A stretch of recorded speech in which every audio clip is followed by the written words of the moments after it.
everyone. Welcome back to RTS and welcome back to week 12 of our summer space shape up.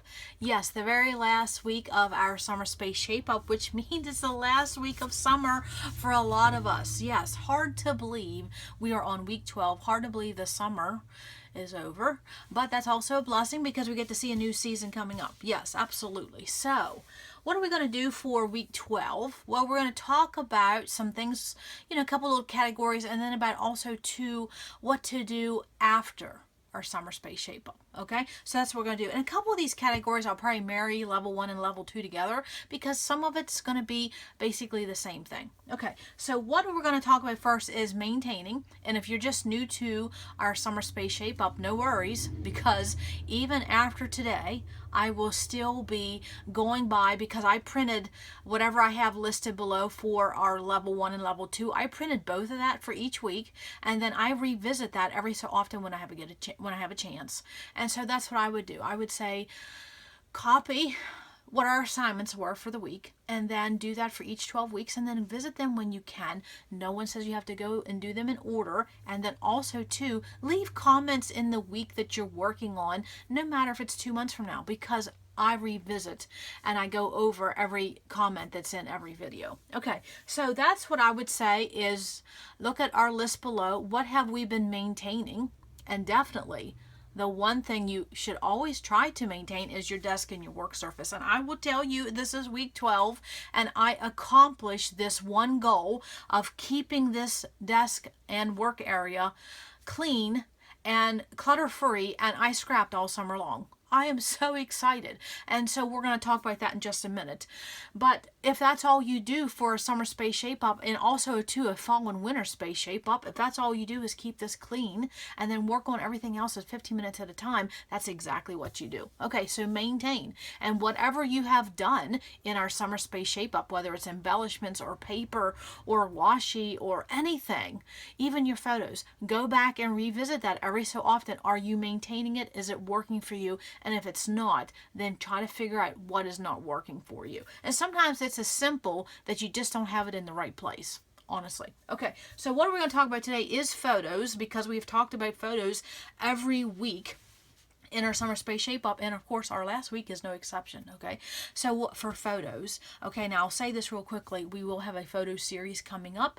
It will be a little bite at a time, and so hit the notification bell. We will be talking about that. But for our last week of our summer space shape up, look at your photos, try to get all of your photos in one place, because we have, our series coming up, and that's going to be the first assignment. You have to get everything in one place, because you can't do anything until you know what you're working with. Absolutely. So get all your photos in one place, and don't worry about anything else. Just get them in one place.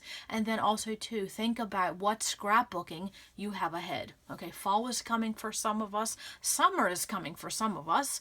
And so think about, what do you have coming up in your scrapbooking and your projects. And also too, Christmas is coming around the corner. What photos may you need for some gifts? Start thinking about that now, okay, honestly. And then either start printing or start ordering, but start planning, okay? And if that means, let me find my book.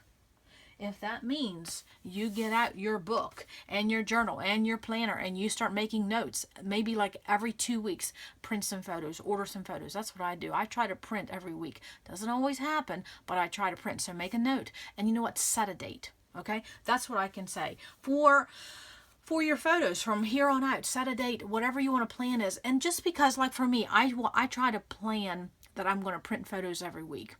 That doesn't mean it always happens, but at least I'm visiting that plan every week, okay? So that makes a difference. So think about what you have coming up for scrapbooking, what you have coming up for Christmas gifts you may want to do. Start planning that now and start printing and start ordering. Absolutely. Okay, so what do we have next is that we're going to talk about 2 more categories. Okay, and so what we're going to talk about, and one of them I'm not going to talk in length about because I will have a video coming up. So one of them we're going to talk about is ribbon, twine, and floss. Yes, ribbon, twine, and floss. Okay, and here's another tip: when you have your photos out, And if you think of a story that pops in your mind, keep the photo out and pair it up with some paper and do it sooner than later. That's a good way. Yes, those are all some stories I have coming up I want to tell.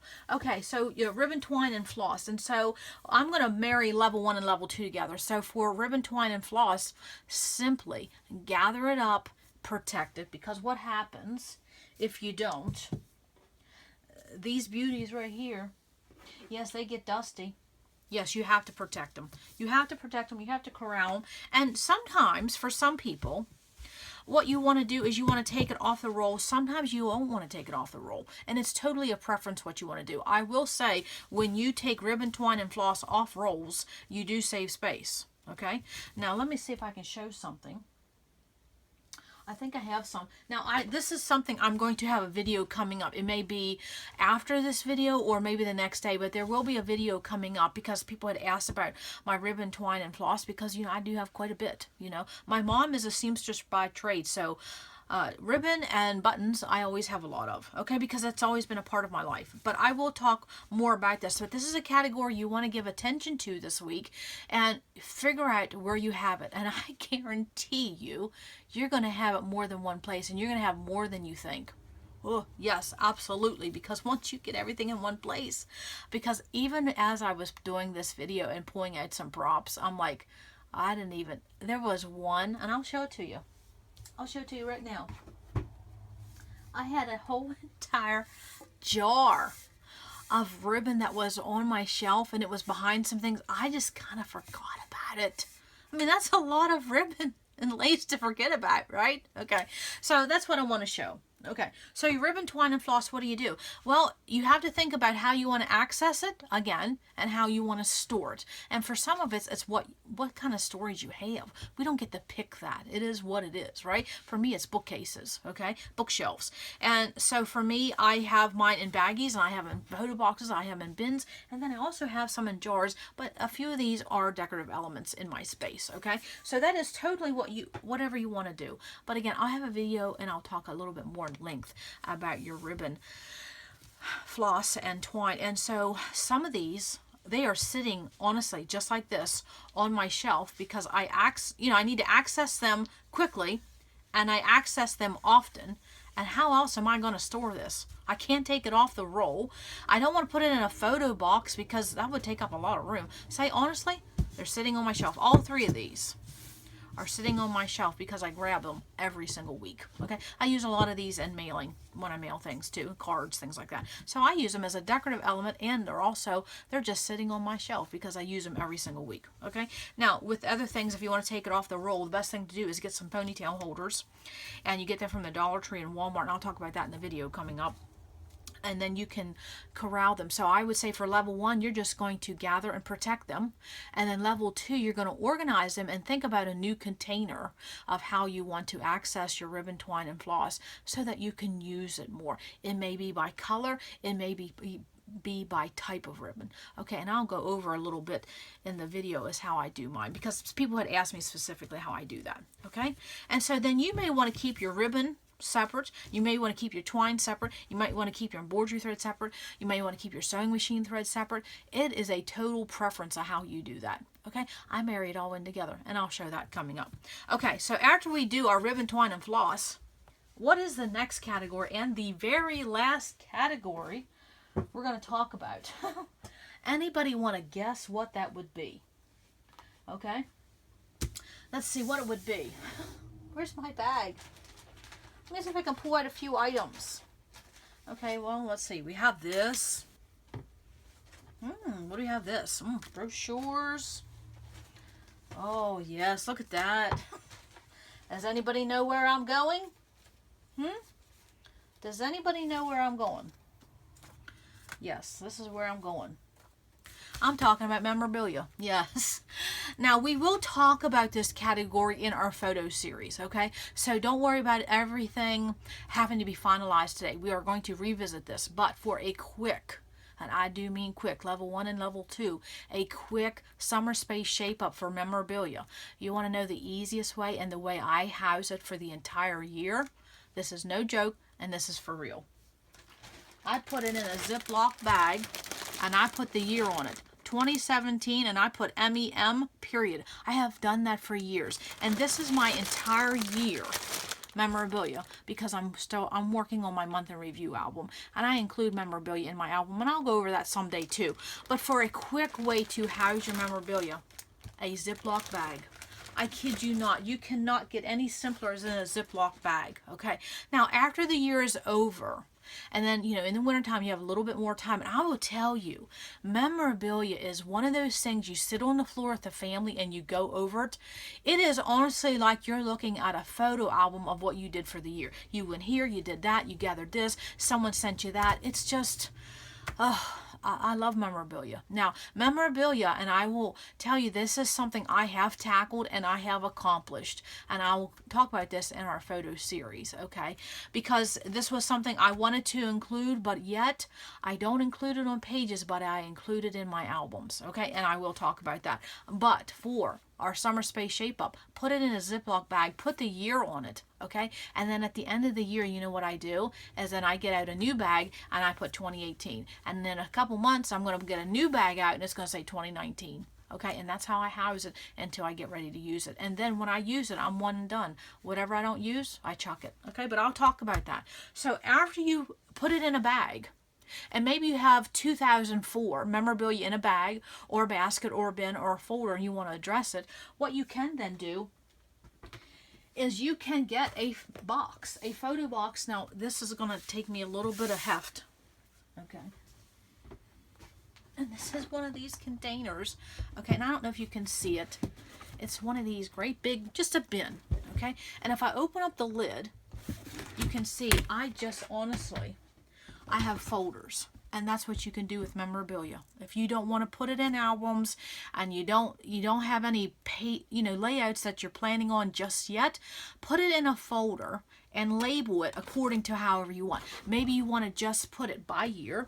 Maybe you want to do it by person in your family. Maybe you want to do it by trip. You want to do it by event. Well, however, maybe you want to just do birthdays, okay? Or maybe you just want to do memorabilia from trips, memorabilia from highlights of your year. You can simply just put it in a folder, mark it 1 year, and be done with it. That's one way to pare down, okay? Because, oh, that's heavy. I keep memorabilia for an entire year. And I will tell you, some of it's duplicates because sometimes we go to the same place, a couple times a year. So, and then also too, I will cut these things down and I put them in albums. But again, that's just, we'll talk about it in the photo series. But for right now, you just gather it and put it in a bag and label it. And then just keep that bag someplace near your desk or your scrap space, and a way that it stays protected. But yet when you come back from a day event, you come back from a weekend trip, you come back from, a vacation, you take that and you put it in that bag, and then you're done with it until you're ready to address it. That is simply the easiest way to do. I mean, you can put it in a folder. I keep some folders laid out, and you can actually mark it, 2018 trip to the beach, and then put it in a folder. And then you could put in one of those containers I just showed you. But honestly, when I clean out my purse, when I clean out my agenda, my agenda folder for a trip or something, I just take these pieces and I throw them in that bag and I address them at the end of the year. I don't deal with it during the year. I deal with it at the end of the year. So that is just a quick summer space shape up when you're dealing with memorabilia. Honestly, bag it, label it, put it in a folder, and you're done with it. Okay. Now, if you want to start putting them on your layouts, then you're definitely going to have to subcategorize that and put those memorabilia in an area that you can easily access when you're working on your layouts. But again, we'll cover that when we talk about our photo series, which that'll start probably, I would say, in October. Okay, so then if you're a level 2 gal, and you've been working level 2 the whole way through, well, God bless you, because that's been a lot of work. Yes, it is. I'll put another pretty piece of paper here. Yes. Okay. So if you're a level 2 gal, we've talked about our basket and bin for the entire summer. Okay. So now we're at the crossroads, ladies. What do we do with this? Okay, well, first of all, you can do one of two things. You can continue to use your basket and bin if it has helped for the summer. For me personally, it has helped because instead of things just laying here, I could put it in here until I decided I wanted to address it. Okay, you want to see a sneak peek of something? Yes, what are these? These are photo corners. And guess what? There may be a little giveaway coming up. Yes, with photo corners. Yes, okay. So, and then I have, you know, some washi and a punch I just haven't decided to put away yet. I just want it off my desk, and that's what I do. So you can do two things. You can say, I'm going to continue to use my basket and bin because it's helped. Or you can say, this thing has been a catch-all and I just didn't do anything with it over the summer. So then you decide once and for all, you're going to clean it out. You're going to address everything in here and get rid of this in your space. So it's one of two ways, okay? So that's what you do. Okay, so now we were working on piles all summer. Oh, yes, piles and piles and piles. And piles and piles. Yes. Okay, so what you're going to do with your piles is you're going to look around. You're going to get out your book and you're going to say, okay, my pile of layouts, you're going to set a plan for that. My pile of photos, I'm going to set a plan for that. My pile of papers, I'm going to set a plan for that. A pile of my crop supplies that you take when you travel or whatever, you're going to set a plan for that. So you're going to actually say, okay, in a month I'm going to have that pile done. By the end of fall, I'm going to have this pile done. By the end of the year, I want to have all my piles done. Whatever that plan is for you. And I will tell you, I will have piles till probably the end of time because when you're dealing with projects, and for most of us, we deal with more than one project at a time, you're going to have piles. I mean, I wish I had a huge room with counter space the whole way around it, but that's just not possible, you know. And so I would love to just have a table where I could just keep projects out all the time. But, you know, my space is limited. You know, some of us still scrapbook at the dining room table. You can't leave projects and piles out. Okay, so what you can do then is think about how you're going to, you set a plan for your projects, and then also how can you protect your piles and projects. And that simply may mean you need to get some big bags. Okay, and then label it with a Sharpie. This is my unfinished layouts. This is my Disney album. This is my beach album. This is my kids' school album. Whatever it is, put those projects or piles in a bag. And the Dollar Tree has these 3 bags. They're the large size and they will accommodate 12 by 12, but if you need bigger ones, they also have extra large. Okay, so think about for your bigger projects, you know, like your album projects, think about grabbing a couple boxes of them, label them, and you can still have those projects sitting around, but they're protected. Okay, because I will always have projects sitting around. I always have things going on, but they're protected because things do get dusty. Definitely. And if you don't pick something back up for a month or two, you don't want that dust to be on it. So decide on your piles and protect your piles. Okay, so what do we have next? We are going to talk about, oh yes, if you're going to do with your memorabilia, make a plan for your memorabilia. So while you're making a plan for your basket and for your piles, make a plan for your memorabilia. And then also to think about ahead for photos, make a plan for the photos. So basically just start making plans, writing things down. That doesn't mean they're going to come to fruition when you want them to. That doesn't happen, you know, but at least you're making a plan, you're addressing it. Okay, I think that is all I have. Oh yes, one more thing. You need to keep up with our summer space shape up. You need to do one final thing, and that final thing is that you need to designate a place in your space for when new items come in. And that is just the truth of it. You have to earmark and designate one space.